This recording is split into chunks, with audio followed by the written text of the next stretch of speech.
લગભગ મોસમી પ્રવાહનો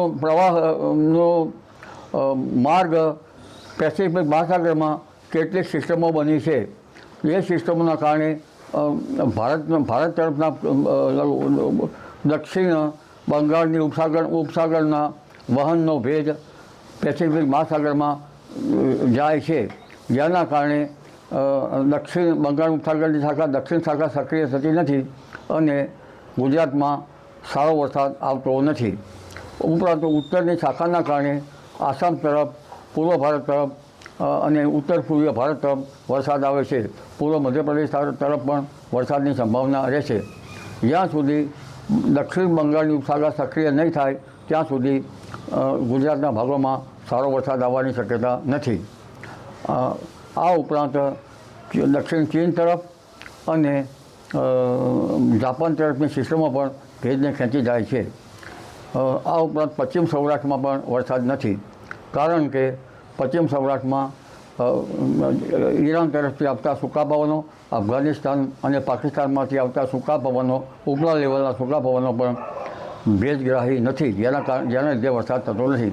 આ ઉપરાંત બંગાળ ઉપસાગરની શાખા સક્રિય થાય તેને પણ આ વહનને પાછું ખેલે છે, એટલે વરસાદ થતો નથી. વરસાદ અંગે જોવા જઈએ તો હમણાં તારીખ 31 ઓગસ્ટ સુધીમાં છૂટાછવાયા ભાગોમાં વરસાદ થવાની શક્યતા રહેશે. ક્યાંક વધુ તો ક્યાંક ઓછો. મઘા નક્ષત્ર છે ત્યાં સુધીનું વરસાદનું પાણી સારું ગણાય છે, પરંતુ 31 ઓગસ્ટ પછીનું પૂર્વ ફાલ્ગુની નક્ષત્રનું પાણી સારું ગણાતું નથી. એટલે આ નક્ષત્રમાં ખેડૂત ભાઈઓએ કૃષિ કાર્યો કરવા સારા નહીં, વરાપ થયે કૃષિ કાર્યો કરવા સારા રહે. 12 સપ્ટેમ્બર બાદ પણ સારો વરસાદ આવવાની શક્યતા રહેશે. સપ્ટેમ્બરમાં એક પછી એક બનતી સિસ્ટમના કારણે કદાચ અરબી સમુદ્ર પણ સક્રિય થઈ શકે અને સપ્ટેમ્બરમાં પશ્ચિમ સૌરાષ્ટ્રમાં પણ કંઈક વરસાદ આવી શકવાની ગણતરી મૂકી શકાય. તો કે તે તો સમય કહેશે. આ ઉપરાંત ઓગસ્ટથી સપ્ટેમ્બર સુધી અલ નીનોની ઘાતક અવસ્થા પણ અનુભવાવી શકાશે. લગભગ પેરુ ખાતેનું જે નીનો 3.4 વિસ્તારનું ઉષ્ણતામાન છે, દરિયાઈ ઉષ્ણતામાન, જ્યાં લા નીનો અલ નીનોની ગણતરી થતી હોય છે, તેનું પાણી પણ લગભગ 2 ડિગ્રી સેલ્સિયસ જેવું થવાની શક્યતા રહેતાં મજબૂત અલ નીનો બનવાની શક્યતા રહે.